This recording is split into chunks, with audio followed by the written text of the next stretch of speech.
The spiritual aspects of the men and women has been described in a nutshell in Surah Azab,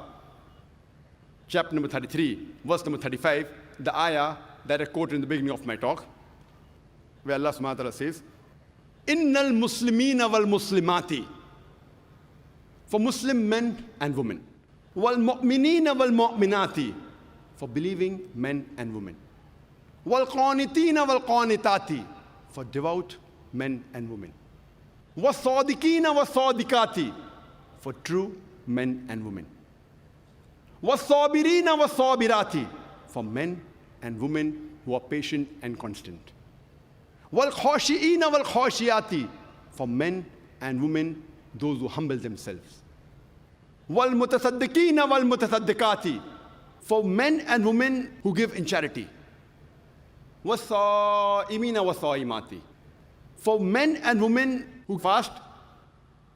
wal hafizina furujum wal hafizati, for men and women who guard their chastity and modesty, was zakirin Allah kasira wa zakirati, for men and women who engage much in Allah subhanahu wa ta'ala's praise. A'adallahu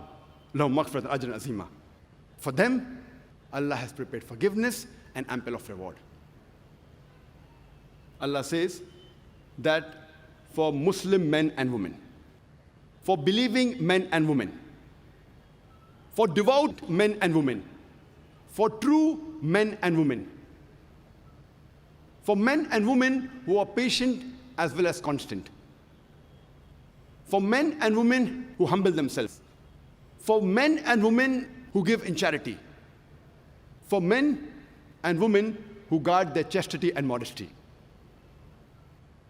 for men and women who engage in Allah's praise. For them, Allah has prepared forgiveness and ample of reward. By reading this verse, we come to know that the spiritual duties of men and women in Islam are the same. Both have to submit their will to Allah subhanahu wa ta'ala, both have to believe, both have to be devout, both have to be true, both have to do sabr, patience and constancy, both have to pray, both have to give charity, both have to fast, both have to praise Allah subhanahu wa ta'ala. By these verses of the Quran, we come to know that spiritually, men and women are equal. Just because